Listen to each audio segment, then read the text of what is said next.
Hey, how you doing, everybody? So today I want to take a real quick look at Just Mercy, starring Michael B. Jordan, Jamie Foxx, and Brie Larson. Jordan plays lawyer Brian Stevenson, who is tasked with clearing the name of Johnny D, played by Fox, of murder after someone is killed. And even though all the evidence points to the fact that he is indeed innocent, no one cares because, well, you could probably guess, he's black. And this takes place back in the days when discrimination was first came out back in the 1960s. I think that's when, or is this the 70s? It takes place in like the 60s or 70s when racism was really on the high. And this movie came back onto Amazon Prime for free when all these damn Black Lives Matter protests started up again. And so I decided to give it a watch, and I put it off for a while. I had it rented for like 2 weeks before I actually watched it, and I kept putting it off, and once I watched the movie, I really wish I had. This movie is great. This is probably the best movie I've seen so far this year. I know this movie came out back in January, and I know the limited release came out back in Christmas, so technically it's a 2019 movie, but I'm counting it as 2020 because its wide release wasn't until January 10th of this year, so it counts. A couple things I want to note about right now. This is the second review I'm doing in a row. If you watched my last review of Spencer Confidential, you know I'm filming these back to back, and I'm sitting in my garage, and it's like 100 degrees outside, so it's pretty hot in here. So that's why I'm sweating, and I keep having to push my hair back because it's really hot. And I'm in the heaps having a little trouble thinking. So if I'm stuttering a lot, that now you know why. So I'm also wearing the same clothes, so yeah, I just want to give you a heads up if anybody's wondering about that. Also, I didn't have my light on last time. I'm filming this like I said, I'm filming this in my garage. So, the light wasn't on last time, so it was a little dark, but, I've got that fixed now. But, so let's talk about the movie. I've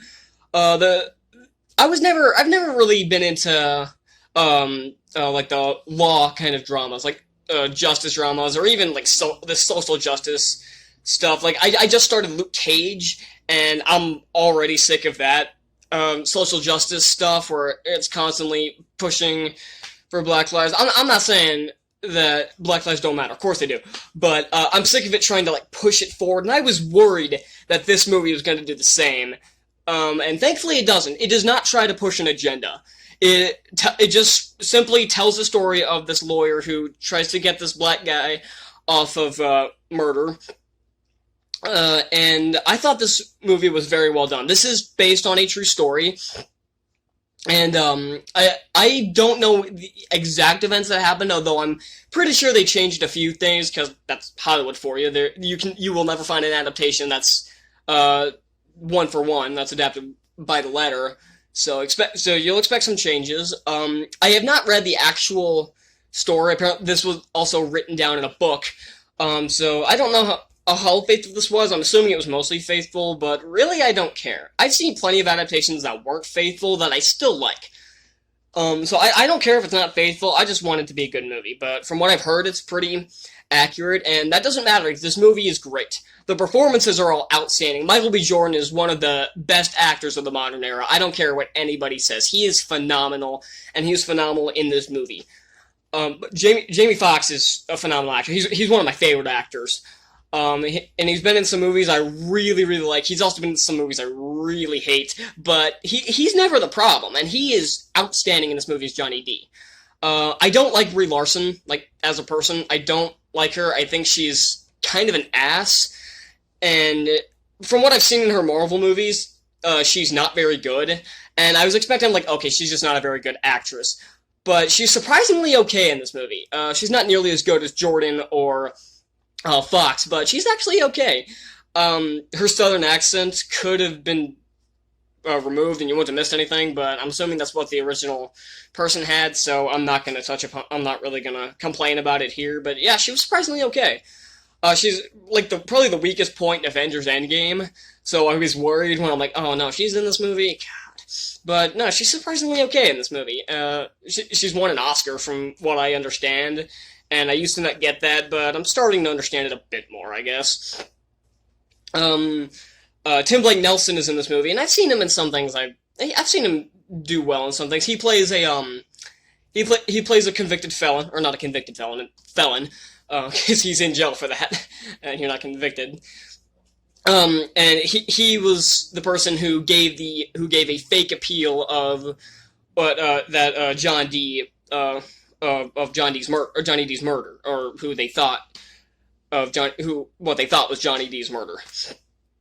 And he's okay, and he's okay in this movie. You can tell he's like you can tell he's really messed up, but that's the character. He talks weird. His face is kind of messed up, and they do explain it. So there's no problem with that. His performance was great. I like Tim Blake Nelson. The only thing I can remember him briefly is Incredible Hulk, but he was good in that. I thought he was fine. I didn't really like the Incredible Hulk all that much, but he was fine. The dialogue scenes are some of my favorite scenes in this movie. It reminded me a lot of Daredevil, the TV show, not that god-awful Ben Affleck movie, where it's got a lot of the court scenes, and the court scenes are really well done. And after watching Daredevil, I'm able to understand a lot more what they're talking about. So, good thing I watched. Good thing I like Marvel.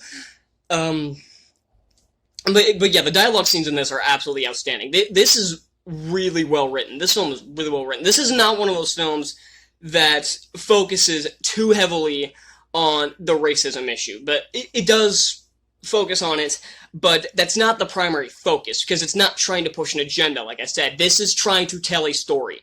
And I like when movies, when they have something like this, where it has a prejudice, it has something like this, but it doesn't try to push an agenda, like I said.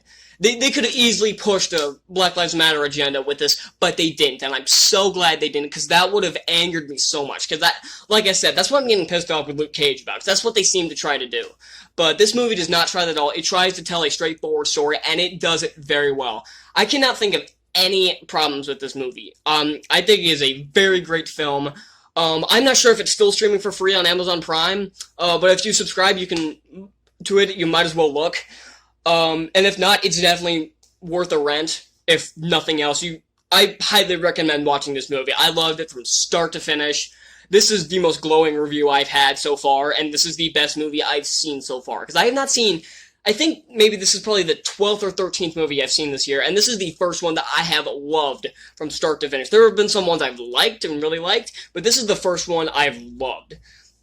So yeah, I highly recommend see this. Don't miss this movie. If it's still streaming on Amazon Prime, go check it out. I highly recommend it. I'm giving Just Mercy an A+. And this is not a grade I give lightly. This means it really earned it, and this film did. Thank you all so much for watching. If there's more 2020 movies that have already come out that I have not reviewed, leave a comment down below, and I'll be sure to check that out. And I'm not sure if I'm filming another review today, but if I do, you can expect it probably in a week or so, maybe a little faster than that. And yeah, I'll see y'all next time.